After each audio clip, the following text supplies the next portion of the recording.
Nah, sekarang kita masuk yang bagian kedua. Saudara, kita akan belajar tentang Erasmus ya. Dan pikiran Erasmus yang kemudian mendorong dari sisi positif dan sisi negatif. Dan bagaimana akhirnya Martin Luther itu mempunyai satu kekuatan dan satu hati yang utuh bulat dan kemudian dia menyuarakan kebenaran itu. Nah, kita lihat sekarang di dalam tayangan ini ya. Kita lihat.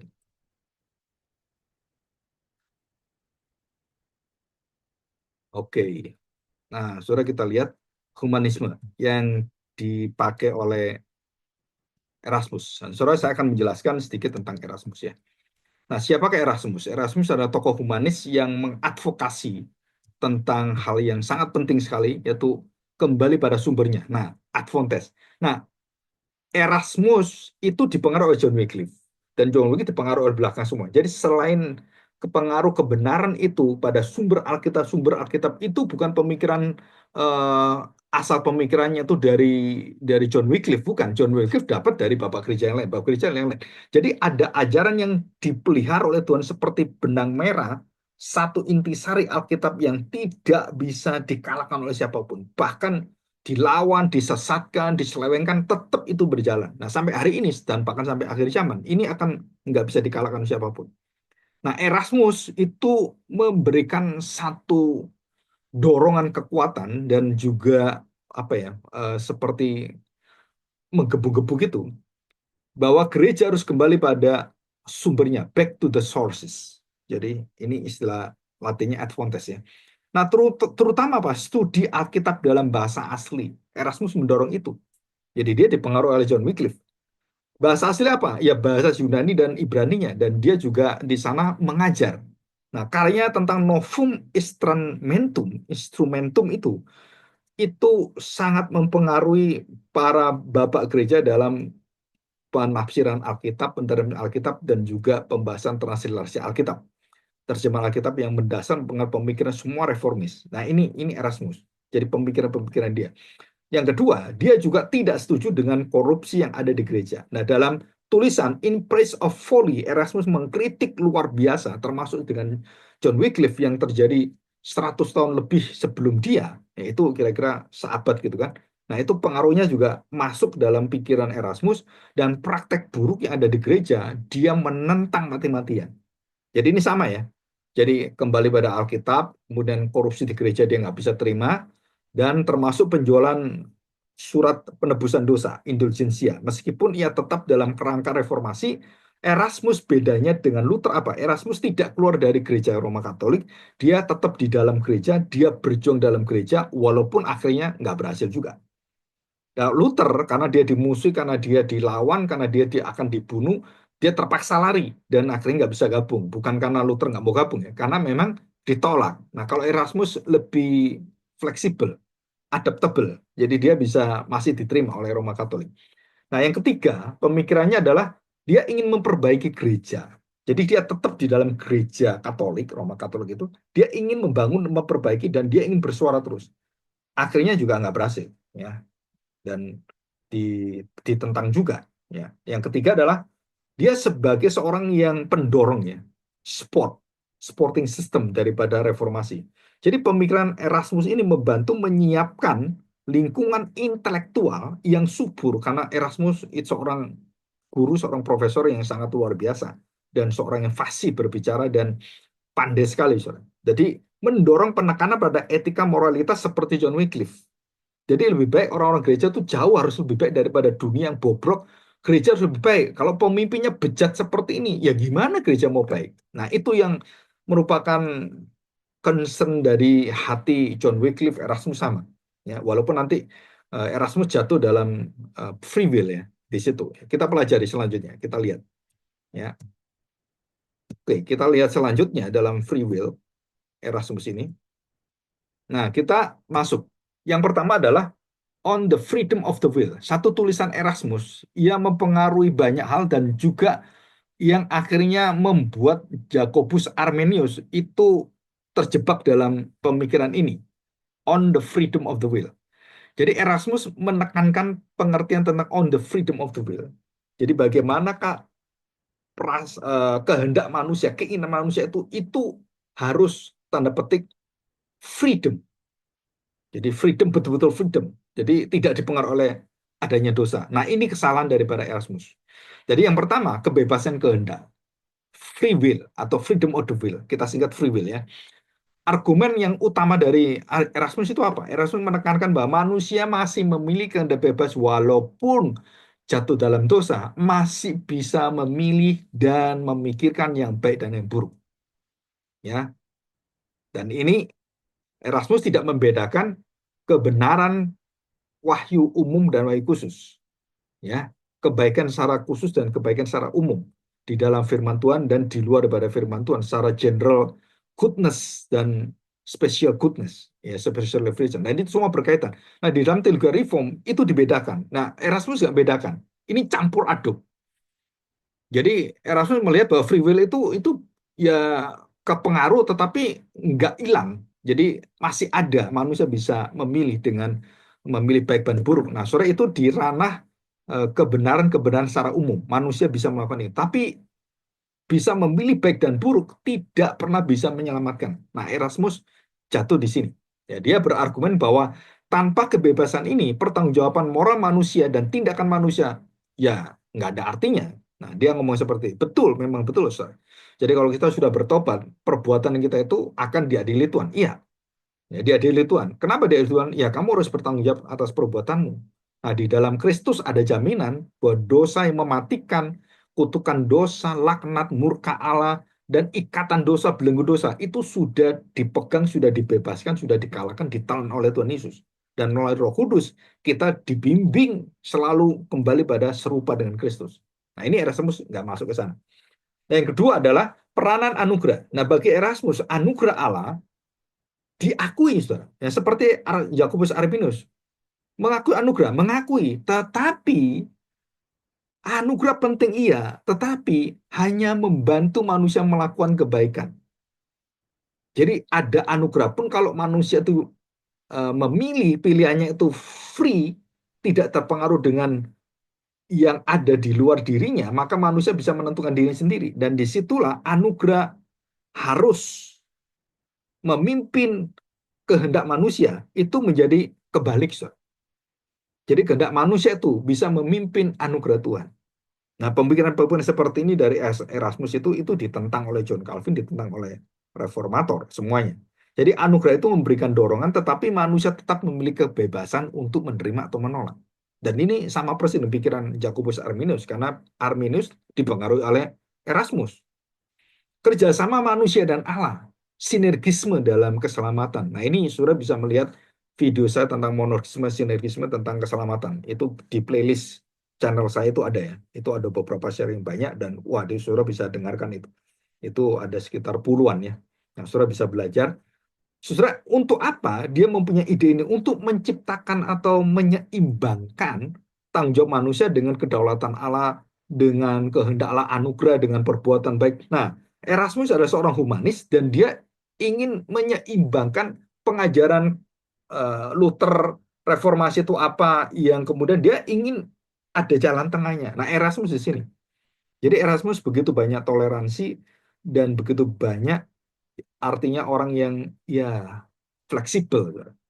Jadi dia tidak lagi kepada Advontes seperti yang ngomong, dia nggak kembali pada Alkitab, dia sendiri kecebur dan jatuh kepleset di dalam teologi yang tidak sesuai dengan dia anut di depan, nomor satu, nomor dua, nomor tiga, ke, eh, kedaulatan Allah, anugerah Allah, sumber pada Alkitab, dan menyerang semuanya yang tidak sesuai dengan Alkitab, tradisi bukan, tradisi sunat bukan. Nah, dia menerima anugerah Allah itu diterima oleh dia, tetapi penentu akhirnya mau tidak mau adalah manusia. Nah, ini yang tidak bisa diterima ya oleh Martin Luther. Tapi ini adalah mendorong pemikiran-pemikiran akhirnya membentuk satu pemikiran diterima.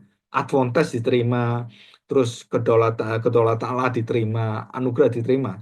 Nah, Erasmus kemudian memberikan satu jalan keluar untuk menyeimbangkan supaya ada damai. Nah, dia kemudian memberikan jalan tengah. Surah itu di situ. Jadi pemikiran Erasmus lebih banyak ke Roma Katolik daripada ke Reformasi tentang free will itu. Ya, oke. Yang ketiga, tentang etika moral. Moralitas itu mempengaruhi seluruh daripada kehidupan manusia mendatang. Jadi Erasmus mengatakan kalau tidak punya free will, maka moralitas itu nggak bisa dibangun. Moralitas dalam setiap pengambil keputusan itu harus ada pilihan.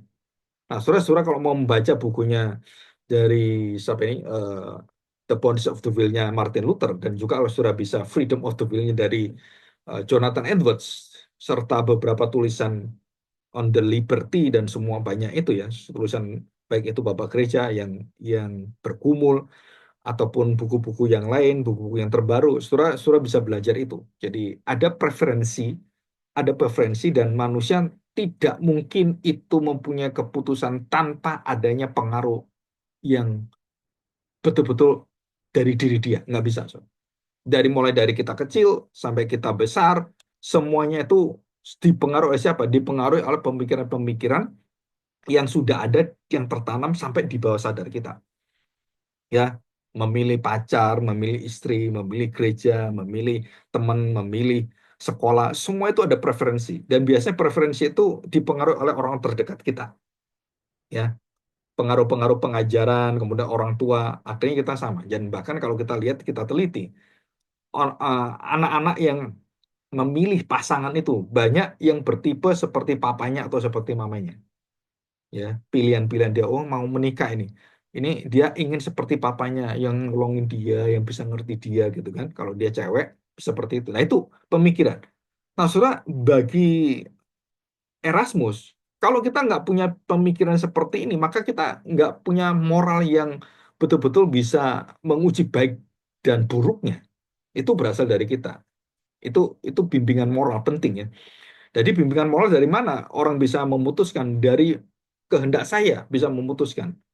Nah, walaupun Erasmus percaya pada Alkitab, sumber pada Alkitab, pada Kristus, tetapi dia tetap menekankan tentang bahwa manusia itu punya kehendak bebas. Jadi dia tidak menerima determinisme. Nah, ini yang keempat. Jadi menolak pandangan fatalistik atau deterministik. Erasmus sangat mengkritik dan juga tidak setuju dengan kemurnian dan kemutlakan kedaulatan Allah. Ya, termasuk menentukan nasib manusia. Jadi dia tidak bisa menerima segala sesuatu ditentukan oleh Allah. Pandangan menghilangkan moral dan pilihan bebas manusia, itu dia nggak setuju. Nah, dia juga ada bukti-bukti secara Alkitab tentang tanggung jawab manusia. Tetapi kalau kita teliti dalam Filipi pasal 2 ayat 12 dan pada ayat ke-13, jelas Allah dalam firman Tuhan dikatakan bahwa karena Allah lah yang memberikan kamu kehendak dan seluruhnya. Jadi saya bisa memilih pun itu karena Tuhan yang membuat kita bisa memilih baik dan pertolongan dari Tuhan waktu kita berdasarkan dosa kita, pengaruh-pengaruh daripada orang-orang berdosa jatuh dunia jatuh dalam dosa, kita selalu memilih yang salah dan kita nggak bisa memilih yang benar. Ya, ujung-ujungnya adalah kita melawan Tuhan seperti bangsa Israel selama ribuan tahun. Walaupun ada sunat, walaupun ada Taurat, walaupun ada nabi-nabi, walaupun ada semua keimaman, walaupun ada bait Allah, tetap aja mereka melawan Tuhan. Tetap aja mereka keras kepala, tegar tengkuk seperti itu. Nah, Tuhan menjanjikan apa? Aku akan memberikan perjanjian baru dan memberikan hati yang baru. Yeremia 31. Nah, itu, Saudara. Jadi di sini kita melihat bahwa determinisme itu akhirnya menjadi momok bagi Erasmus karena dia lebih memilih menekankan free will manusia daripada menekankan kedaulatan Allah.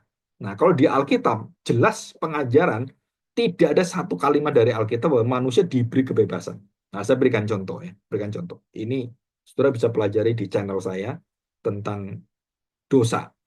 Nah, waktu Tuhan memberikan manusia kebebasan, Tuhan juga memberikan manusia perintah untuk taat. Nah, taat itu artinya apa? Kebebasan yang berdasarkan kepada penyembahan, berdasarkan kepada firman, berdasarkan pada suara Allah. Kamu boleh makan semua pohon ini, jangan makan pohon ini. Apakah ada kebebasan? Ada. Itu kamu makan boleh, boleh. Tapi jangan makan yang ini. Jadi waktu Adam dan Hawa belum jatuh dalam dosa, dia memiliki dua pilihan yang betul-betul murni pilihan. Tapi setelah dia jatuh dalam dosa, maka pilihan itu nggak ada. So. Semua pilihan jatuh dalam dosa.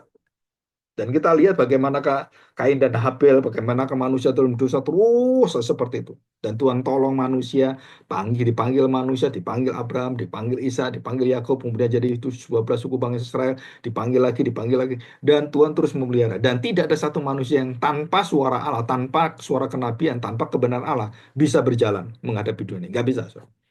Jadi jelas sekali bahwa Allah memberikan kebebasan dan juga memberikan pilihan supaya kamu diuji oleh Tuhan. Nah, manusia jatuh dalam dosa. Waktu manusia sudah jatuh dalam dosa, Tuhan tidak menguji lagi. Kenapa? Kamu sudah jatuh dalam dosa, nggak ada ujian lagi. Yang ada adalah bagaimana kamu bisa ditolong dalam dosamu dan bukan diuji lagi. Jadi kalau kita lihat Erasmus dan juga Martin Luther punya perbedaan yang sangat berseberangan. Kenapa? Karena yang satunya melihat eh, tidak bisa menerima kedaulatan Allah, yang satunya saudara tidak ada kedaulatan manusia. Satunya menekan kedaulatan Allah, yang satu menekan kedaulatan manusia. Ya, di sini tidak ada kedaulatan manusia, tidak ada kedaulatan Allah di situ. Nah, saudara, bagaimana Alkitab mengatakan? Ya, tentu saja reformasi akhirnya meledak, saudara. Kenapa meledak? Karena inilah yang merupakan satu jalan keselamatan yang tidak boleh ditawar-tawar, diganti-ganti. Satu-satu juru selamat adalah Kristus, dan yang bisa menyelamatkan adalah karya Kristus, bukan karyamu, bukan sunatmu, bukan apapun, bukan jasamu, bukan tenagamu, bukan kepandaianmu, bukan. Nah, ini penting sekali. Jadi fatalistik ini ditolak oleh Erasmus, dan akhirnya Erasmus terjatuh dalam memutlakan kehendak manusia dalam kebebasannya. Jadi dia menolak kedaulatan yang mutlak, tapi dia kemudian menerima kedaulatan kehendak bebas manusia yang menentukan. Saudara, ini sama. Ini adalah sebenarnya satu dosa besar. Ya. Dan di sini Erasmus ada seorang humanis dipengaruhi banyak dan dia ingin menyeimbangkan antara iman dan usaha manusia. Tapi Alkitab tidak memberikan pengajaran itu. Ya. Oke, kita masuk ke dalam pandangan Martin Luther sekarang. Ya, oke, pandangan Martin Luther. Setelah kita lihat, saya akan berikan PowerPoint-nya ya, supaya nanti saudara bisa pelajari. Ini saya masukkan supaya dipelajari, nanti saudara bisa screenshot atau dipelajari yang lain. Ada pokok-pokok pikiran ya. Jadi ada 6 pokok pikiran dari para Martin Luther, nanti sebagai intisari di akhir nanti saya berikan dasarnya Alkitab. Dan pokok-pokok pikiran teologi Biblika Martin Luther, saya berikan Biblika bukan sistematika ya, tapi Biblika yang membentuk satu sistem. Nah, saudara, pandangan tentang iman Kristen yang dipegang oleh Luther itu banyak yang sama dengan Erasmus, tetapi juga banyak yang berseberangan dengan Erasmus. Nah, pandangan ini, yang pertama adalah pandangan tentang iman dan keselamatan, yang kedua pandangan tentang gereja, yang ketiga pandangan tentang doktrin eh, yang prestinasi dan sakramen. Nah, itu ada perbedaan. Dan juga kemudian dalam pandangan sola scriptura, sola fide yang diringkas itu ya, nanti saya akan berikan itu. Nah, kita akan pelajari ini. Ya, oke, kita lihat sekarang.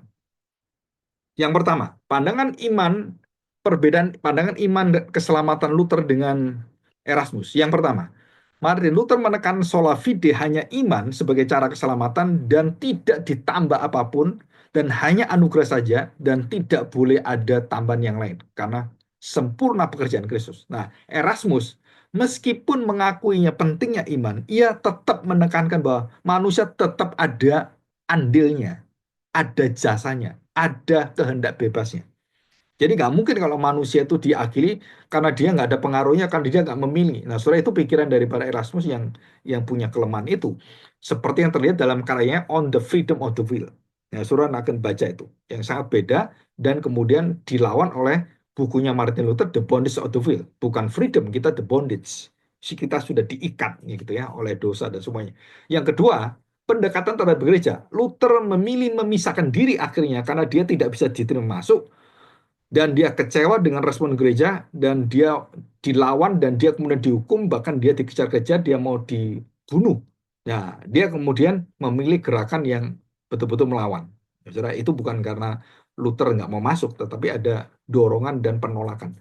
Kalau Erasmus, dia ingin mereformasi gereja di dalam. Nah, saudara, tipe siapa? Luther atau Erasmus? Nah, orang-orang yang ingin mereformasi gereja di bawah seperti sekarang ini ya, gereja itu harus ya kontemporer, gereja harus melakukan ini, kita harus juga menyesuaikan. Saudara itu seperti Erasmus. Ujungnya adalah saudara nggak menemukan kebenaran yang murni. Saudara akan terbawa dalam arus dan saudara tergerus di sana dan kemudian saudara akan jadi hilang di sana dan tidak mendapatkan lagi kembali yang aslinya, yang murni. Saudara tercemar di sana. Erasmus sudah melakukan itu nggak bisa. Dan Bapak gereja nggak bisa. Jadi gereja sama sekarang jangan meniru Erasmus. Kenapa? Harus memisahkan benar-benar tidak, iya, iya, itu harus bisa. Nah, itu Luther lebih tegas dan kemudian dilanjutkan dengan Luther, Calvin, Zwingli, itu semuanya. Ya. Yang ketiga, doktrin teologi tentang predestinasi dan sakramen. Nah, saudara, mengembangkan teologi sistematis termasuk di dalamnya adalah menerima predestinasi. Allah memilih sebelum semua terjadi, sebelum dunia ada. Sebelum kamu ada, Tuhan memilih kamu. Itu Efesus pasal 1 ayat 3 dan 4 ya. Dan kemudian sampai pasal ayat 11 dan seterusnya. Erasmus lebih berfokus pada etika moralitas. Jadi dia lebih melihat, oh kamu dipilih nggak? Ya etikamu gimana? Moralnya bagaimana? Baik nggak kamu? Kalau kamu baik, ya berarti kamu bisa ditegaskan, ya kamu berarti selamat. Nah, Luther nggak. Itu semua bergantung pada ujungnya ada pada Allah sendiri. Erasmus enggak. Ya, moral kita, bagaimana moral kita, kebaikan kita. Dan juga hasil usaha kita. Kalau kita nggak sungguh-sungguh, ya berarti ya kita bukan orang baik-baik. Nah, termasuk Erasmus memakai pohon baik dan buah yang baik. Nah, dalam kekeliruannya apa? Saudara Erasmus tidak melihat bahwa pohon baik, buah baik itu sumbernya dari mana. Kalau sumbernya dari Allah, ya pasti buahnya dari Allah. Jadi nggak bisa ada terpisah. Kalau ini jelek ya ini jelek ya berarti bukan Allah. Jadi Erasmus lebih menekankan pada ujung hasilnya dan Luther pada ujung yang melahirkan penyebabnya. Jadi ini yang memproduknya. Nah, ini hasilnya. Nah, itu digabungkan antara Rasul Paulus dengan Yakobus. Dan itu tidak ada pertentangan. Tapi ini Luther dengan Erasmus pertentangan.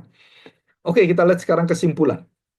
Saudara, pemikiran Erasmus memainkan peran penting dalam menciptakan suasana intelektual yang mendukung reformasi, tetapi ia memilih pendekatan yang lebih sesuai, lebih lembut, dan lebih diterima oleh Gereja Roma Katolik berbanding dengan Luther.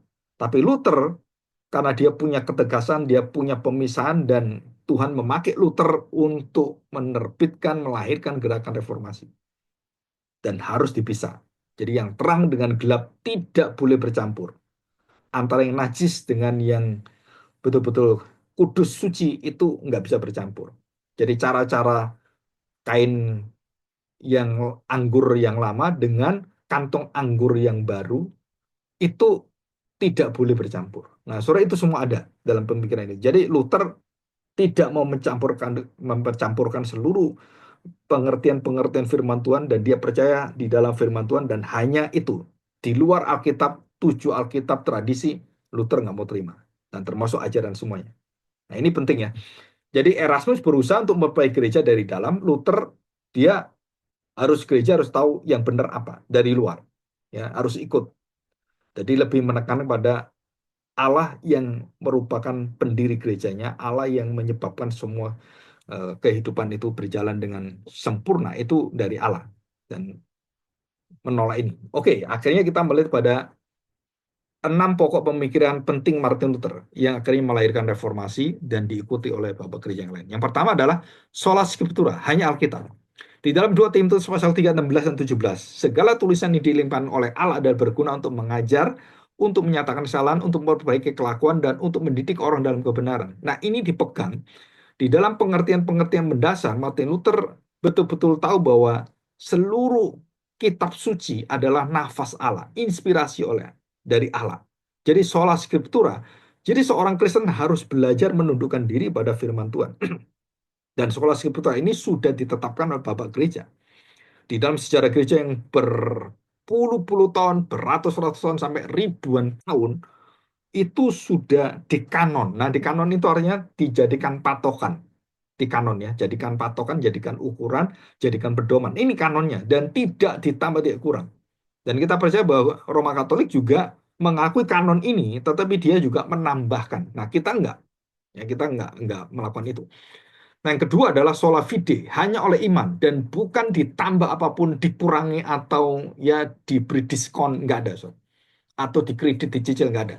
Nah, ayatnya di mana? Roma pasal 1:17. Sebab di dalamnya kebenaran Allah dinyatakan dari iman kepada iman. Seperti ada tertulis, orang benar akan hidup oleh iman. Jadi sola scriptura, sola fide, dan yang ketiga adalah sola gratia, hanya oleh anugerah saja. Efesus pasal 2 ayat 8 dan 9, Filipi pasal 2 ayat 12 dan 13. Sebab karena anugerah saja kamu diselamatkan, bukan oleh iman dan bukan oleh usahamu, tetapi pemberian Allah. Bukan hasil pekerjaan supaya tidak ada orang yang membanggakan diri. Nah, soalnya di sini Martin Luther menekankan sebab karena anugerah, hanya karena anugerah, hanya karena iman. Kenapa itu dimasukkan sebagai tafsirannya? Karena untuk memberikan penekanan supaya orang itu mengerti, oh iya ini, kalau bukan Kristus nggak bisa. Maka sola Kristus. Nah, orang-orang Roma Katolik tidak menerima solus Kristus dalam keselamatan. Bisa ada keselamatan lain. Kita nggak bisa. Dan hanya dalam Kristus. Yohanes 14 ayat 6. Aku adalah jalan kebenaran dan hidup. Saudara, itu bukan perkataan yang bisa disejajarkan dengan siapapun orang dari sehebat apapun. Nggak bisa. Ya, sola gratia. Efesus pasal 2 ayat 8. Semua diselamatkan bukan hasil usahamu, bukan hasil kekuatanmu, bukan hasil kerjaanmu, kepintaranmu, kecakapanmu, tetapi pemberian Allah, anugerah Allah, pemberian Allah, dikasih oleh Allah.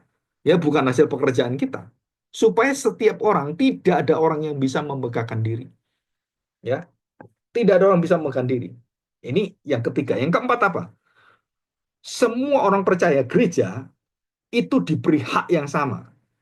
Ya, 1 Petrus pasal 2 ayat 9. Tetapi kamu ini adalah bangsa terpilih, imamat yang rajani, bangsa yang kudus, umat kepunyaan Allah sendiri. Jadi tidak ada hierarki di dalam gereja dan membuat orang akhirnya tidak boleh datang pada Kristus dan harus melalui bapak-bapak gereja, melalui ini dan banyak sekali perantaranya dan dikatakan gereja perantaranya tidak ada selain daripada langsung Tuhan Yesus sendiri. Jadi tidak ada yang jadi perantara. Santo Santa bukan lagi. Kita nggak bisa terima itu. Kenapa? Karena aku adalah jalan kebenaran dan hidup. Dan tidak ada yang lain yang bisa mengatakan, akulah jalan. Oh iya, jalan Kristus itu jalan yang utama. Nah, kami jalan yang kecil-kecil. Kami jalan yang mungkin menghantar kepada yang kalau kesulitan, nah pakai jalan ini supaya bisa ke Kristus. Sebenarnya itu nggak ada.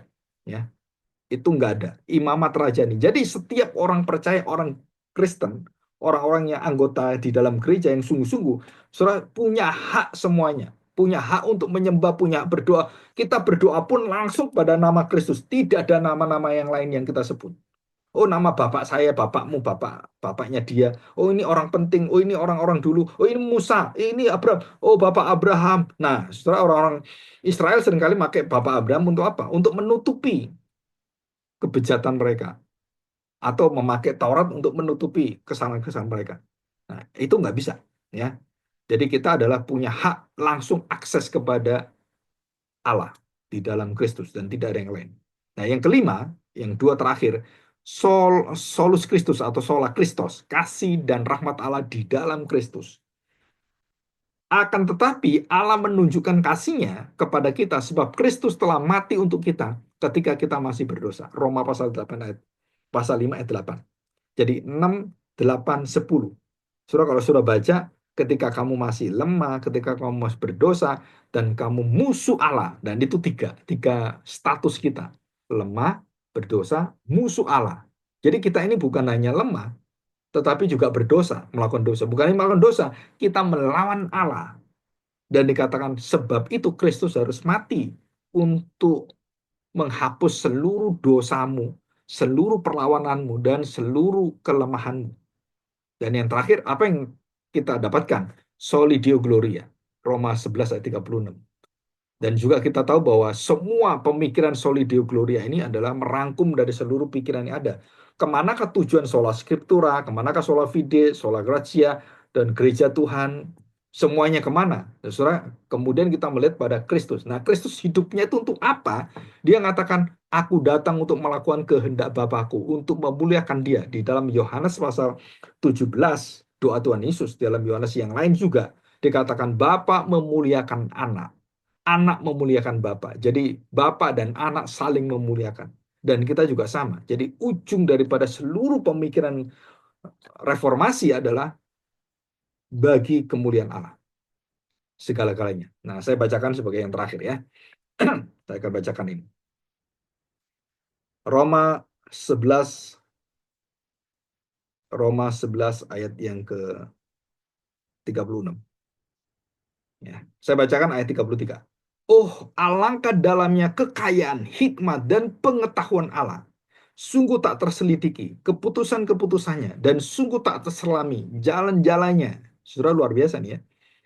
Coba bayangkan, oh alangkah dalamnya kekayaan, hikmat, pengetahuan Allah. Wah, saudara, itu saya juga bisa merasakan tulisan Rasul Paulus itu. Wah, itu misterinya, kekuatannya, penyertaannya, hadirat Allah, bagaimana kekekalan itu. Wah, saudara, itu hanya bisa dinikmati oleh jiwa yang mengerti kemuliaan Allah.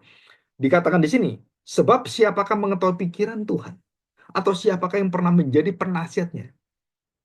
Tuhan pernah bingung tanya manusia, Abraham gimana? Saya lagi bingung, saya harus pilih mana? A atau B? Saya memilih dia atau gimana, Abraham?